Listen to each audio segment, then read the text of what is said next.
Assalamualaikum warahmatullahi wabarakatuh. Innal hamdalillah nahmaduhu wa nasta'inuhu wa nastaghfiruh wa na'udzu bihi min shururi anfusina wa min sayyiati a'malina may yahdihillahu fala mudilla lahu wa may yudlil fala hadiya lahu. Asyhadu an la ilaha illallah wahdahu la syarika lah wa asyhadu anna Muhammadan abduhu wa rasuluh.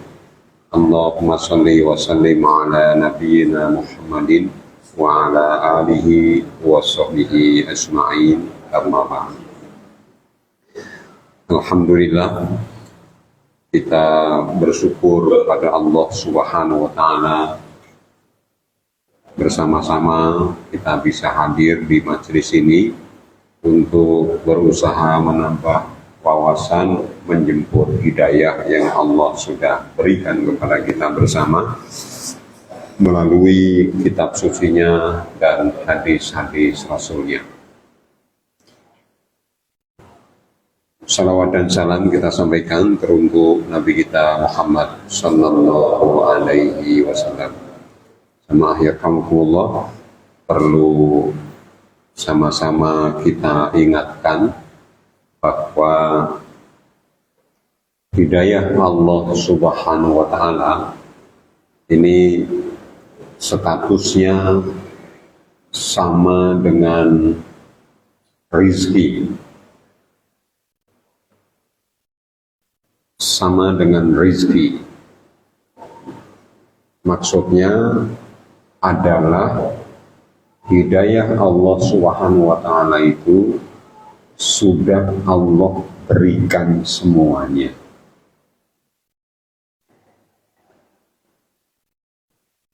Wujudnya adalah kalau yang sifatnya umum adalah hidayah yang bersifat dilalah, yaitu dalil atau bukti. Hidayah dilalah atau hidayah dalil atau hidayah bukti ini meliputi dua hal. Yang pertama adalah hidayah yang sifatnya qauliyah, ya, dilalah yang sifatnya qauliyah, dalil yang sifatnya qauliyah. Dalil yang wujudnya adalah ucapan. Ucapan ini wujudnya adalah Al-Quran dan Sunnah, Al-Quran dan hadis. Kemudian bagian kedua adalah dilalah kauniyah namanya. Dalil kauniyah. Dalil kauniyah itu maksudnya adalah kejadian-kejadian alam atau sebab akibat. Sehingga banyak sekali para ilmuwan yang mempelajari sebab akibat kemudian masuk Islam. Ya, sangat banyak. Kemudian hidayah dilalah ini bisa dipelajari oleh siapa saja. Ya, bisa dipelajari oleh siapa saja. Namanya juga sifatnya umum. Kemudian yang kedua adalah yang hidayah umum itu adalah wujudnya hidayatul irsyad. Hidayatul irsyad itu artinya adalah hidayah yang wujudnya adalah bimbingan. Nah, hidayah yang wujudnya bimbingan ini wujudnya adalah sosok nabi atau sosok rasul. Ya, sosok nabi atau sosok rasul, kemudian di bawahnya adalah para pewaris ajaran nabi, para pewaris ajaran Rasul. Kemudian para pewaris itu disebut diantaranya, kalau istilah kitanya adalah ada ulama, ada para imam, ada para kiai, ada para asatid, dan kalau bisa dibilang sampai ke guru ikra. Itu namanya hidayah irsyad, yaitu seseorang yang membimbing kepada kita berdasarkan petunjuk Allah kepada jalan yang benar. Kemudian yang berikutnya adalah hidayah khusus. Hidayah khusus ini wujudnya dua, yaitu hidayah taufik dan hidayah ilham. Taufik pernah saya jelaskan, yaitu persetujuan. Jadi Allah menyetujui apa yang kita kerjakan.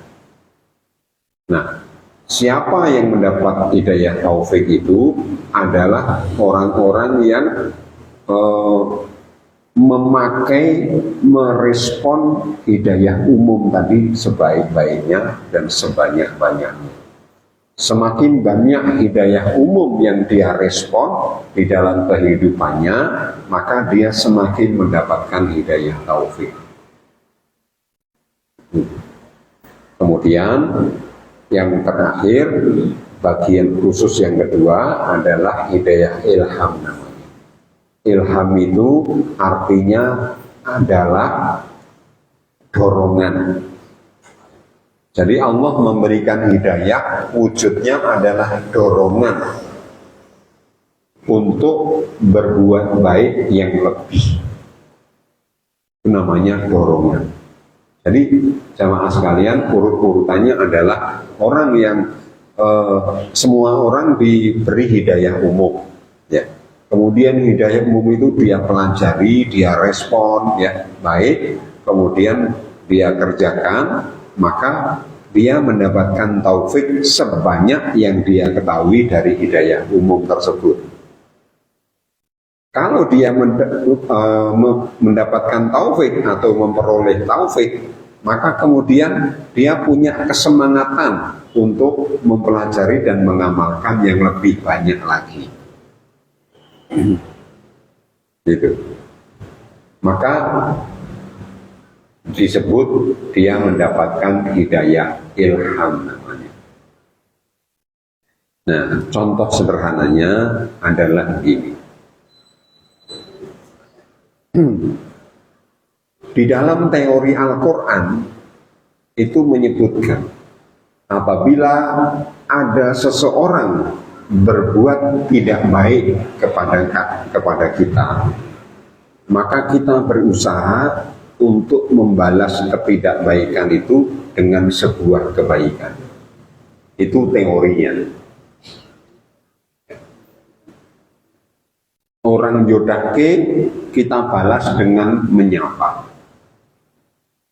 Gitu. Ya. Orang ngedoi kita balas dengan mendekat.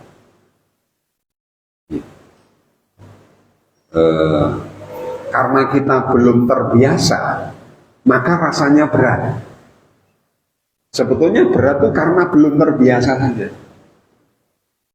Maka perlu dicoba, ya, perlu dicoba. Kalau sing jodak iki 10, niku sing dicoba 1 saja. Enggak usah semua, 1 saja coba, 1 dicoba. Orang yang jodak itu kita dekati. Ya. Nah, ternyata jamaah rahmatullah, sesudah kita praktekkan seperti itu, oh ternyata orang yang yudake tadi, sesudah kita berbalas kebaikan kepadanya, ternyata kok jadi baik. Ya, ternyata kok jadi baik. Oh, kalau baik berarti orang yang yudake yang kedua saya akan berikan lagi seperti itu sikapnya. Nah, itu namanya ilham. Ya. Jadi saya kemudian ingin melaksanakan kepada yang berikutnya, itu namanya hidayah ilham namanya. Begitu tentang hidayah. Nah, rizki itu juga sama dengan hidayah. Allah Subhanahu wa Ta'ala sudah menumpah ruahkan rizki itu sejak kita belum ada sampai kita tiada. Itu bumi itu masih sangat banyak rizkinya. Nah, maka tidak ada yang namanya istilah Allah pelit, tidak ada. Tidak ada yang namanya istilah Allah tidak mengkabulkan, tidak ada.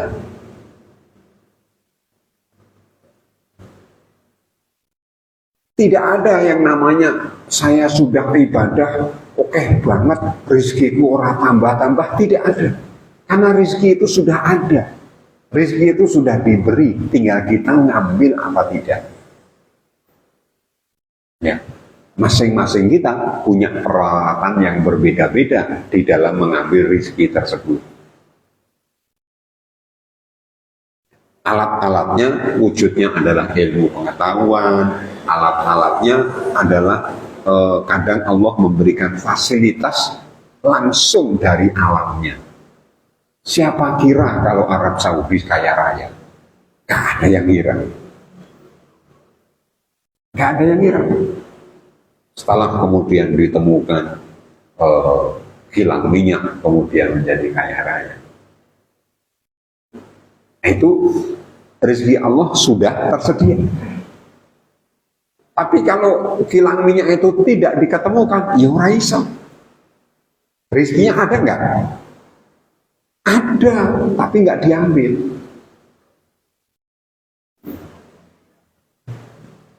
Begitu. Itu sama. Jadi hidayah dengan rezeki itu sama. Ya, sama. Maka sama sekalian kita mempelajari ini adalah dalam rangka untuk merespon hidayah Allah Subhanahu wa Ta'ala yang wujudnya Al-Quran dan yang wujudnya adalah sunnah-sunnah. Jamaah sekalian, terakhir kita membahas tentang ahdun. Ahdun itu artinya adalah janji, adalah komitmen, adalah kesepakatan. Nah, satu di antaranya kata-kata ahdun ini ada di kalimat yang namanya Sayyidul Istighfar. Saya sangat berhusnudon panjenengan sekalian tidak ada yang tidak hafal Sayyidul Istighfar itu. Ya. Hafal semua kan?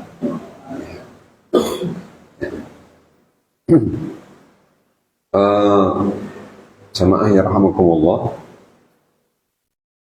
Rasul Shallallahu Alaihi Wasallam memberikan sabda kepada kita bersama bahwa siapa yang membaca Sayyidul Istighfar dengan baik, maka dia masuk ke dalam kategori Ahlul Jannah,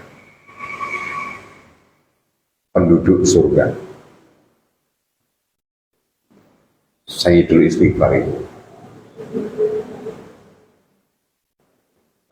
Jamaah sekalian, kita bacanya kapan Sayyidul Istighfar itu? Ada subuh sama ba'da asar. Ada yang lainnya lagi? Habis sholat apa? Habis sholat 5 waktu. Apa lagi? Kapan? Ini saya tanya karena tidak menutup kemungkinan kita mengamalkannya berbeda-beda. Ya, ada lagi yang lainnya? Kapan lagi? Ya, menjelang tidur. Setiap menjelang tidur. Nah, kan beda-beda kan? Padahal satu jamaah ini. Ahlus Sunnah wal Jamaah semua kan? Itu saja beda-beda.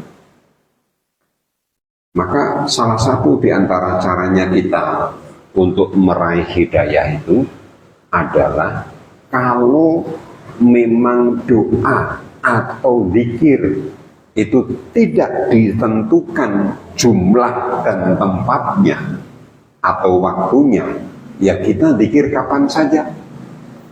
Tapi kalau zikir atau doa itu ditentukan jumlah waktu dan tempatnya misalnya, maka kita tidak bisa menggunakannya di tempat yang lain atau di waktu yang lain. Meskipun ketoknya apik. Saya sering sebutkan jamaah sekalian, kalau misalnya saya habis sholat, kemudian berdoa, Allahumma inni a'udzubika minal khubuthi wal khabaithi.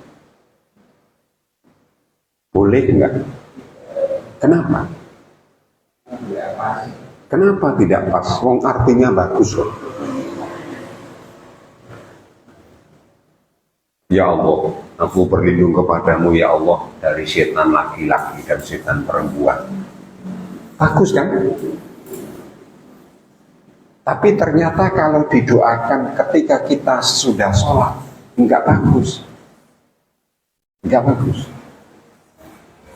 Nah, Sayyidul Istighfar itu, jamaah yarhamukumullah, itu kita kembalikan kepada hadisnya. Jadi hadisnya berbunyi, siapa yang membaca Sayyidul Istighfar di pagi harinya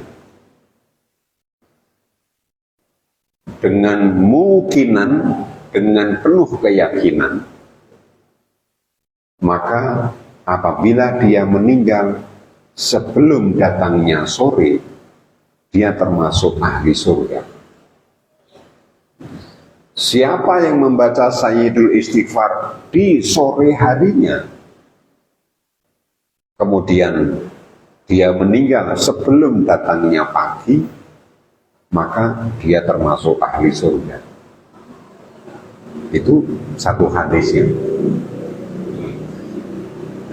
Hadis yang lainnya, sampai saat ini yang saya tahu hanya ada 2 hadis.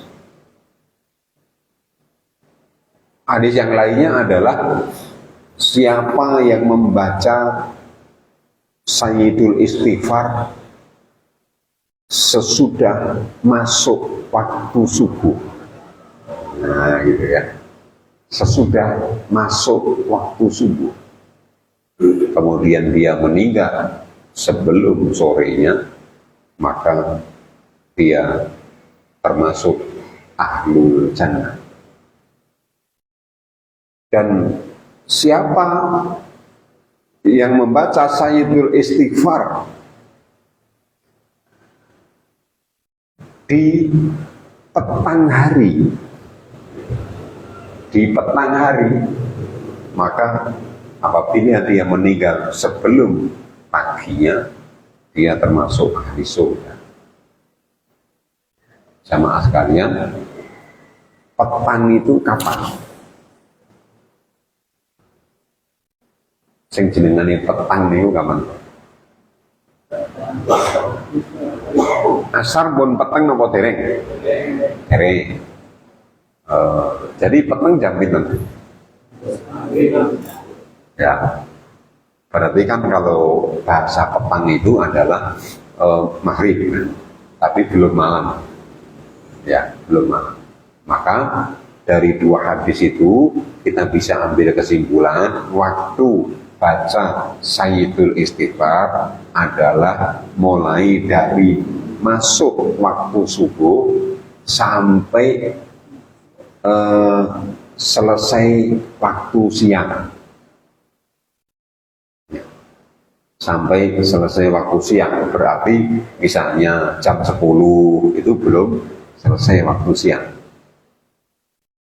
Gitu. Nah, jadi kapan saja di jenjang itu. Kemudian sorenya adalah mulai dari habis asar atau habis masuk waktu asar sampai masuk waktu isya. Itu rentang waktu membaca Sayyidul Istighfar. Demikian. Jadi jangan setiap habis sholat. Jangan pula setiap mau bubuk juga tidak. Ya, karena tempatnya sudah disediakan, waktunya sudah diberikan kekhususan oleh Rasulullah SAW. Nah, di dalam Sayyidul Istighfar itu kalau kita mau mengandalkannya sebagai ahlul jannah, maka kita harus tahu artinya, kita harus tahu maksudnya, kita harus tahu konsekuensinya. Nah, salah satu di antaranya adalah, ini hanya sebagai contoh saja, yaitu Allahumma anta Rabbi. Ada yang tahu artinya Allahumma anta Rabbi?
Ya, itu diantaranya secara sederhana, Allahumma anta Rabbi, artinya adalah ya Allah, engkau adalah Rabbku.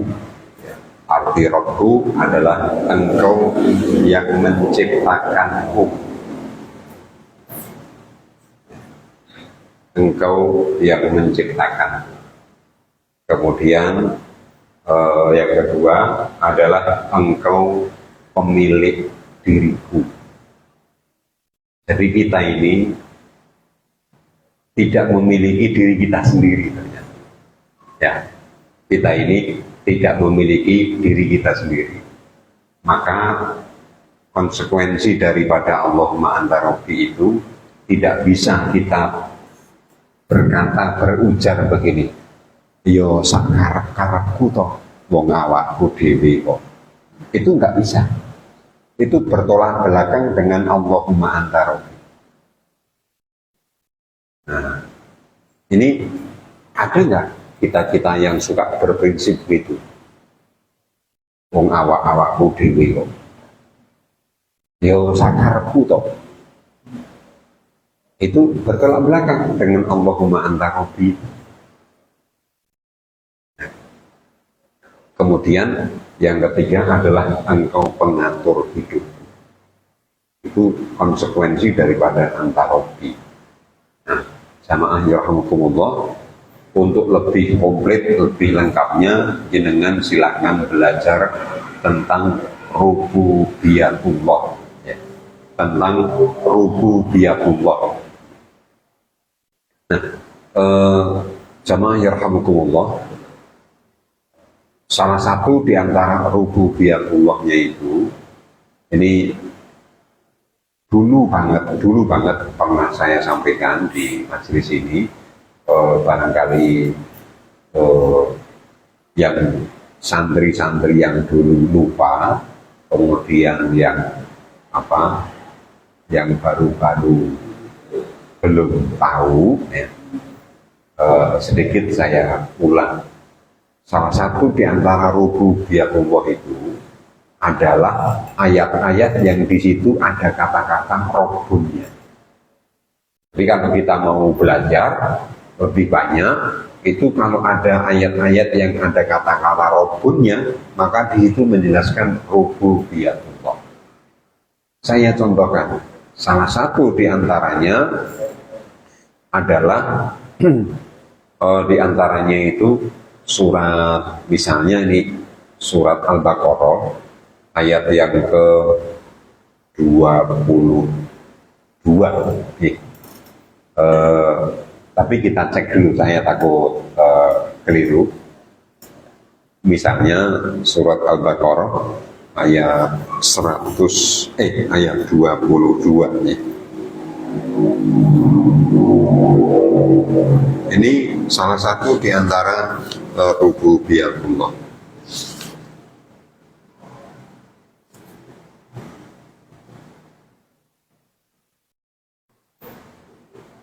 Ya, betul. Jadi di ayat tersebut ini masih nyambung dari ayat yang ke-21-nya. A'udzubillahi minasyaitonirrajim. Kalau yang membaca menyimak silakan dilihat Al-Qur'annya. Ya ayyuhan nasu budu rabbakum. Wahai manusia sekalian, sembah oleh kalian Rob kalian. Nah, jadi ada kata-kata Robnya itu loh. Rob, ya, biasa diartikan Tuhan, ya, Tuhan. Ya, Rob itu artinya itu. Alladzi khalaqakum, dialah yang telah menciptakan. Jadi ini arti penciptaku itu, Rob itu adalah yang menciptakan. Waladzina min qablikum la'allakum tattaqun. Kemudian ayat ke-22-nya yang ini yang kita maksud untuk kita sama-sama jelaskan jamaah sekalian, yaitu alladzi ja'ala lakumul arda firasha.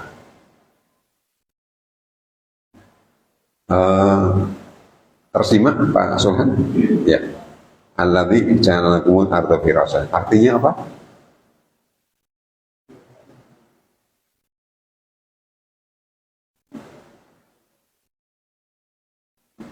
Ialah yang menjadikan bumi sebagai barang bumi. Ya. Jadi itu yang saya maksud pengatur itu ya. Pengatur hidupku, diantaranya adalah pengatur alam semesta ini. Jadi Allah itu mengaku dialah yang mengatur alam semesta ini.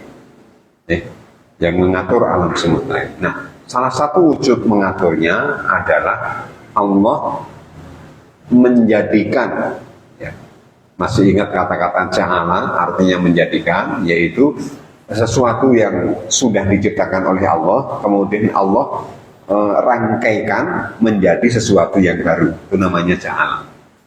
Nah, yang disebutkan dalam ayat ini adalah Allah menjadikan bumi bagaikan hamparan. Maksudnya adalah jamaah yarhamukumullah, kita pahami lewat pertanyaan. Jamaah sekalian, bumi itu bentuknya apa? Bulat. Sepakat ya? Jenengan percaya banget nggak kalau bentuk bumi itu bulat? Percaya nggak? Kok percaya dari mana?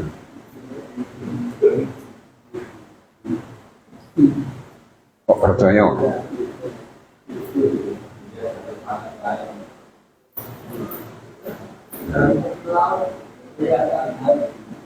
Ya, terus intinya kita dikasih tahu sejak SD.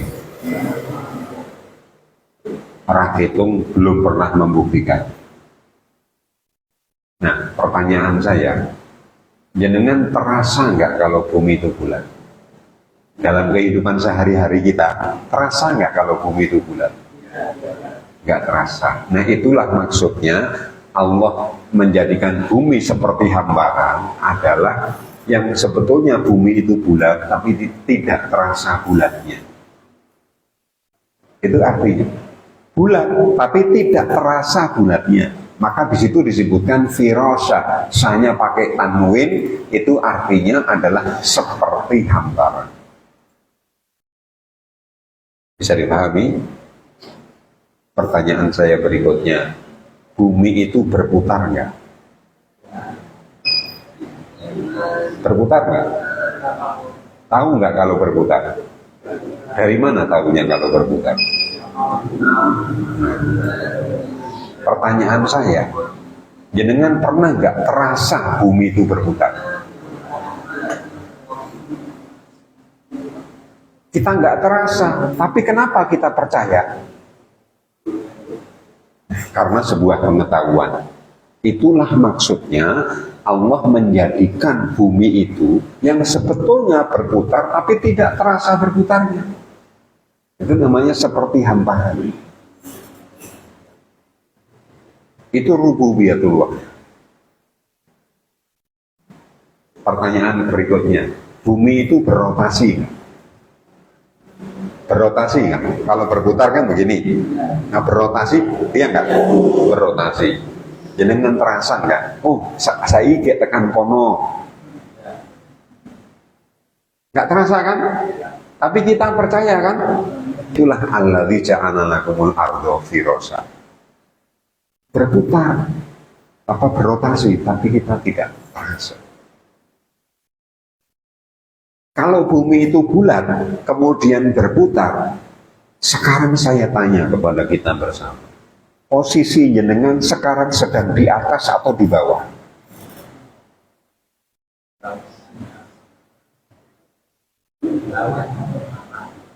Hah? Ya, kalau malam di mana? Di bawah. Jadi sekarang jenengan madep mana? Gini kok. Akan kalau di bawah begini kan? Bumi itu berputar, tapi kita nggak pernah merasa miring gitu, nggak pernah. Apalagi melumah gitu. Aku kayak nongisor ini. Nggak terasa. Itu artinya alladzi ja'ala lakumul arda firasha. Bumi yang seperti yang harusnya berputar tidak terasa berputarnya. Kita dan siapapun lekrosonin yang dhuwur terus. Tidak pernah kita terasa di samping, tidak pernah.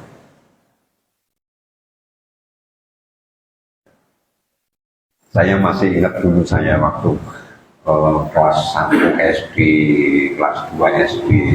Itu kalau disuruh gambar pemandangan kan mesti gunung gambarnya kan. Gunung, ada jalan kan gitu. Kalau zaman dulu itu nek gambar pohon roboh. Saya masih ingat itu. Ya, jadi jalannya begini, terus gambar pohonnya roboh itu. Kalau sekarang kan berdiri kalau kita gambarkan. Kalau dulu saya kecil tuh roboh gambarnya. Ya. Nah, maka jamaah yarhamukumullah, kalau kita mengetahui Allahumma anta rabbi, konsekuensinya adalah kita ini tidak boleh mengadakan atau mempercayai atau meyakini ada satu makhluk yang ikut di dalam menata alam semesta ini. Contohnya adalah orang yang percaya misalnya di mana tuh di daerah lereng Gunung Merapi itu ada hari-hari tertentu penduduknya itu jalan ke sungai ya. Sungai itu jalan jauh arah-arahan pakai sesajen. Pakai sesajen, pakai gamelan, pakai tari-tarian, menyusuri sungai. Untuk apa? Supaya gunung itu tidak jeblok. Nah, ini berarti rububiyahnya rusak. Ya, keimanan rububiyahnya rusak karena jebloknya gunung itu tidak berdasarkan kehendak Allah, tapi menurut pengaturan ya satu makhluk tertentu itu. Gitu. Allahumma anta rabbi. Dan begitu selanjutnya kalau kita memahami sampai salah satu di antaranya yang terkait dengan ayat yang kita bahas itu adalah wa ana ala ahdika. Dan aku terikat dengan janji setia kepadamu. Ya, hidupku terikat dengan perjanjian kesepakatan kepadamu ya Allah. Maka wajar kalau orang yang membaca Sayyidul Istighfar dengan penuh keyakinan menjadi ahli surga. Karena Sayyidul Istighfar itu sangat luar biasa kandungan maknanya. Begitu. Bisa dipahami? Ada yang mau disampaikan? Kita persilahkan.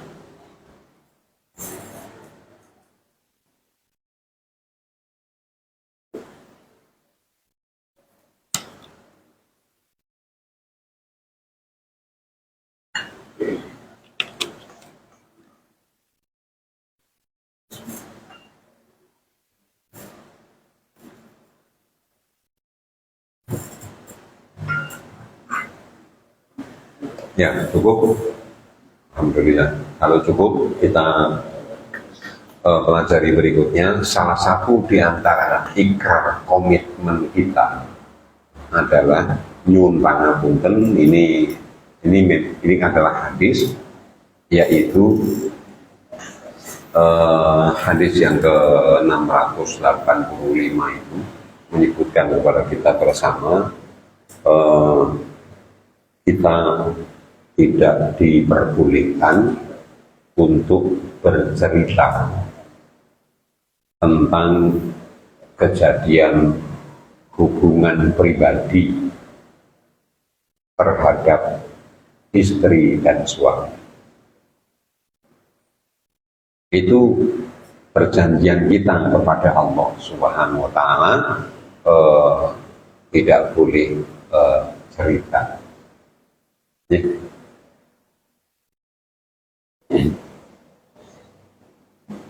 Kenapa kok tidak boleh cerita? Saya tidak tahu. Ya, saya tidak tahu. Ya, tentu ada pengecualian, kecuali kalau kita periksa berobat ya. Kalau berobat kan kita memang harus berbicara, ya, harus berbicara. Begitu, jamaah sekalian, hadis itu cukup jelas, tidak perlu kita jelaskan lebih jauh.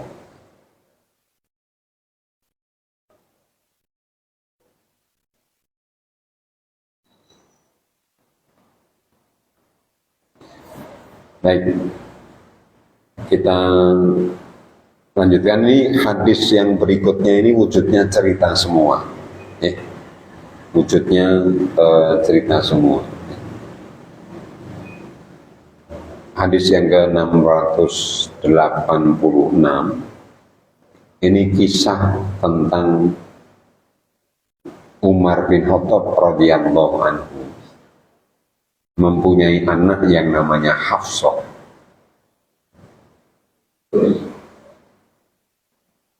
Saya awali wallahu a'lam bishawab.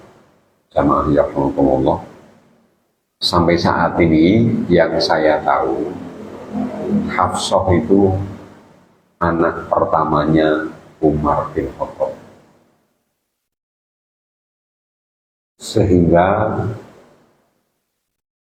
terbantahlah sebuah cerita bahwa Umar bin Khattab pernah mengubur hidup-hidup anaknya. Sampai saat ini yang saya tahu, kisah tersebut adalah karangan orang-orang Syiah,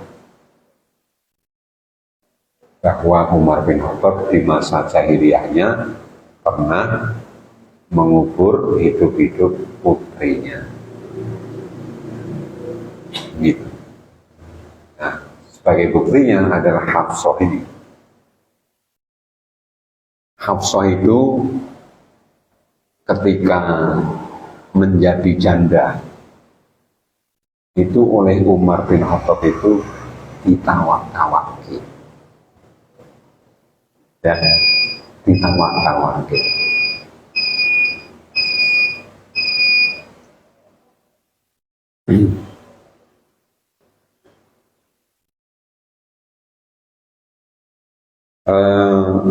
Ditawarkannya itu tidak tanggung-tanggung.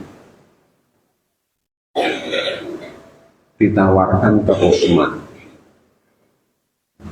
Utsmannya tidak mau.